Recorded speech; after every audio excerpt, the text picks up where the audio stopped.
honorable ka amfana baka da amfani, kwalliyarka ita ce bukatar ka. Ya kake nema ka rika me da daraja ta a siyasa kana me da ita baya? Kai look awwalu kan ga maka wani abu. Ka gani nan honorable Lugude idan zan ci duniya ta bana cin ta da zinki. Dan Allah dan Annabi ki daina saka damuwa a ranki. Kada wani abu ya zo faru da ki. Ni fa zan yi cefa ne in yi komai, duk sauran ɗawainiya na gida ni nake yi. Idan ya samu kuɗin nan nashi ba abin da yake da shi sai shaye-shaye. Wannan kukan da kike ai ba shine zai maganin abin da babanki yake ba. Kamar kin sabo ne ai. Kice astaghfirullahi ko kuma ki kurkure bakin ki. Haba mai gida. Yarka ta cikin ka. To a Saudi Arabia ma ni na shiga an mun sallama na ansa.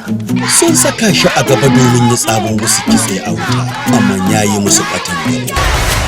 Ya nemi ƙuri'arsu sun bashi, amma ya kasa ba su abin da suke nema. Farawo ne kai. Girma ya faɗi. Duk wanda ya taba mana jam'iyya kowane ne ku taba shi.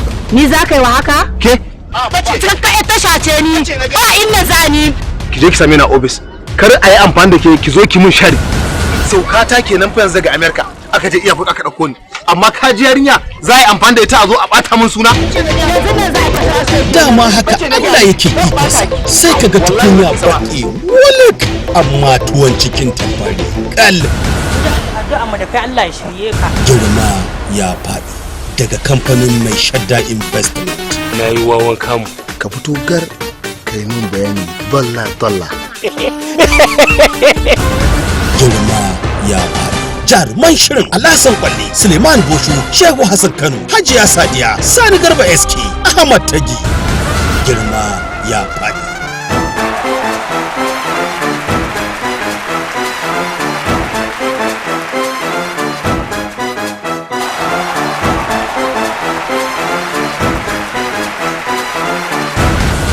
Girma ya faɗi.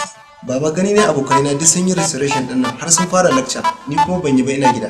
Wai kai ban tafi kamata ko nawa ne kudin da zai shi ne? 35,000. Nawa? 35,000? Nasu baka da hankali, baka da imani. Girma ya faɗi. Labari Muktar Ahmad Gama. Tsara labari Aisha Aliyu Ɗanbata. Shiryawa Abubakar Bashir mai shadda tare da Nura Ataka. Mataimakin mai bada umarni Salisu Ma'azu Rijiyar Zaki. Jagoran shiri Awwal Dan Mala. Ɗaukar nauyi Muktar Ahmad Gama. Bada umarni Injiniya Abubakar H. Tun da ka zo teburin nan sai ka sha. Walsa ta ce ke Kai walsa. Ga masa wallahi ko bakan giza ne a cikin ka sai ka sha. Wayyo Allah. Bani zalma bani. Wallahi Dare. Kai ne dare mu. Kai ne dare mu. Mu dare mu kwata kwata. Allah ya shirye mahaifinku, ce mutum ya